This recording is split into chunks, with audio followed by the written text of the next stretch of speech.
So let us start with the ophthalmic preparation. In your syllabus, there are two ophthalmic preparations, sulfacetamide eye drop and tetracycline eye ointment. One is drop and other is ointment. Let us start with the first one, that is sulfacetamide sodium eye drop IP. So first we are going to discuss the ophthalmic eye drops. So the requirements are amber colored vials, beaker, conical flask, syringe, etc. etc. So these are the requirements for preparation of sulfacetamide sodium eye drop. Principle: this is a sterile solution of sulfacetamide sodium in purified water and it contains a suitable antimicrobial agent. As we are talking about the ophthalmic solution, so ophthalmic solution must be sterile in the nature, and as these ophthalmic drops are for multiple use throughout the day, we are using this drop for 2 to 3 times, so there might be chances for accidental entry of microbes in your container. So that's why we are adding the suitable antimicrobial agent. And this sulfacetamide sodium undergoes oxidative and hydrolytic decomposition oxidation. It undergoes oxidative and hydrolytic decomposition, and this decomposition is accelerated in presence of heat and light. So that's why we have to protect your container from the heat and light, because in presence of heat and light, again it will undergoes oxidative and hydrolytic decomposition. So this decomposition accelerates in presence of heat and light. So if there is a decomposition in presence of heat, then there may be a color change from white to yellow. Understood? If there is decomposition in presence of heat, then there will be color change from white to yellow. And if the decomposition is in presence of light, then color change will be from white to brown. So this is an indication what type of decomposition is there, either in presence of heat or in presence of light.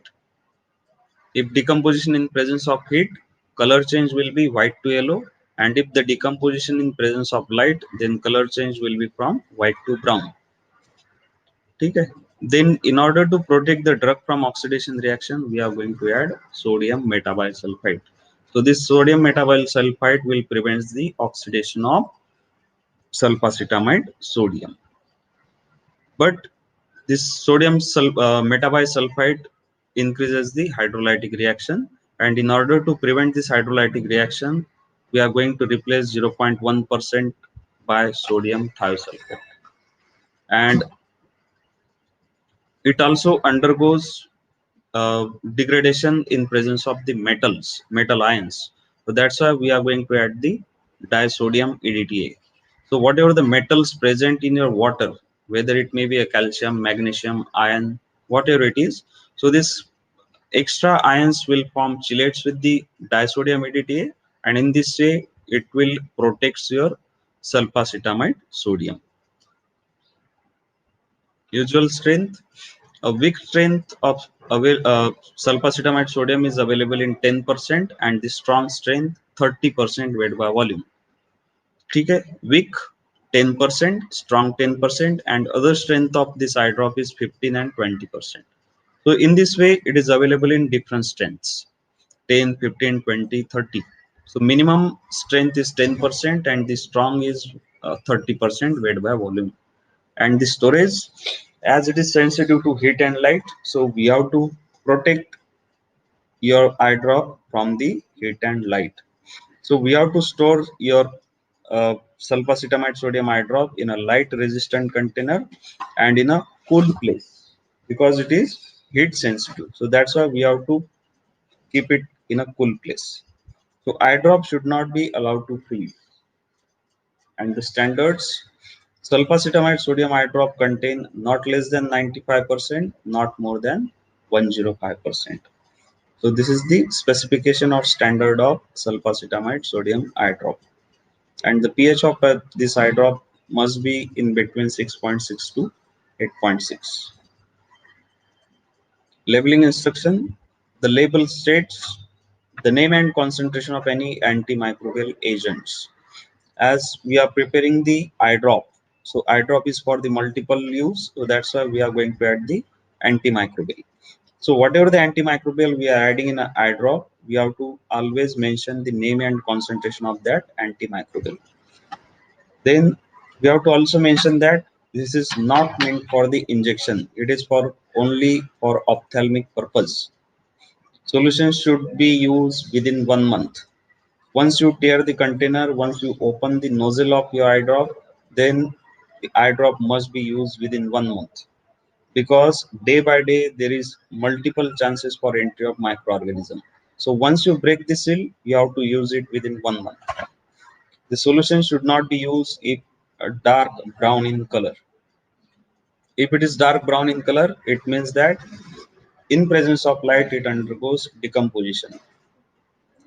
And if it is yellow in color, it means it undergoes decomposition in presence of heat.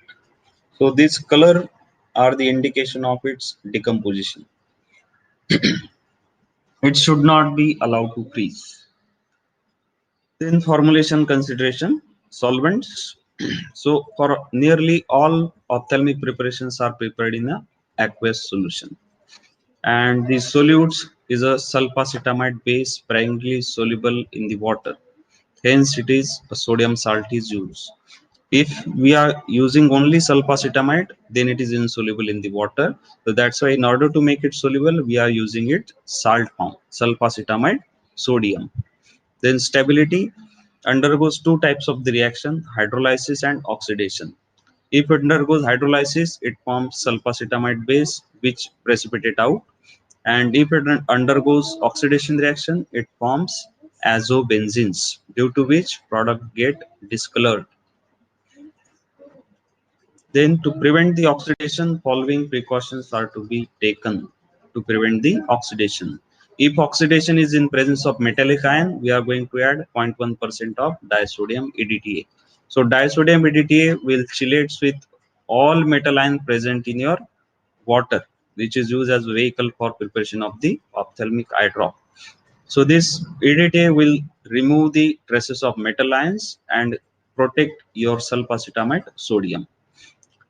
Purified water generally contains some dissolved oxygen, and that oxygen can be removed by using freshly boiled and cool water, and remove the oxygen bubbling of by using inert gas like nitrogen.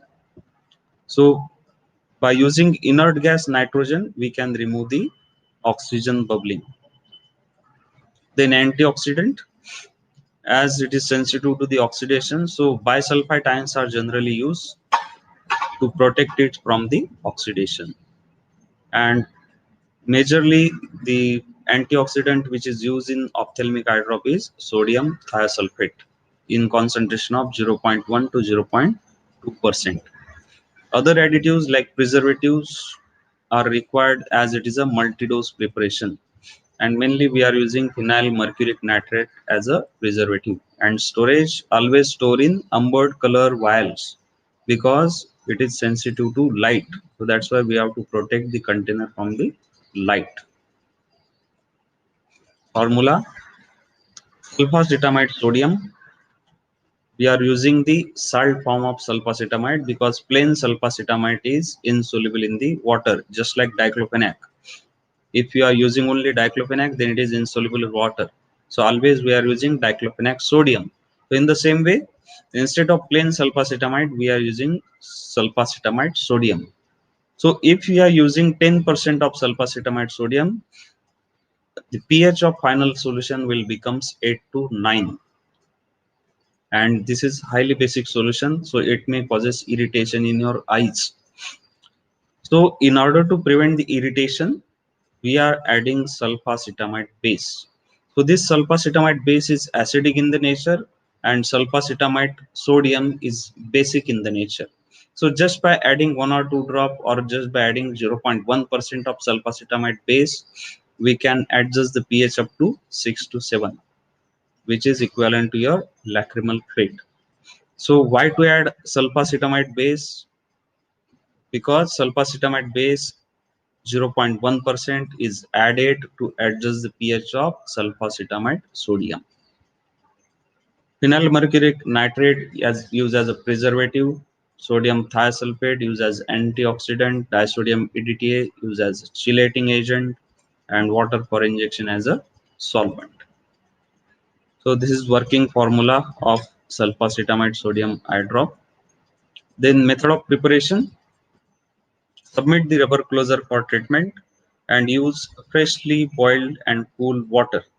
Submit rubber closer for treatment means what? All type of eye drops must be sterile in the nature. And while going for the sterilization, the rubber closer should be separately kept for sterilization.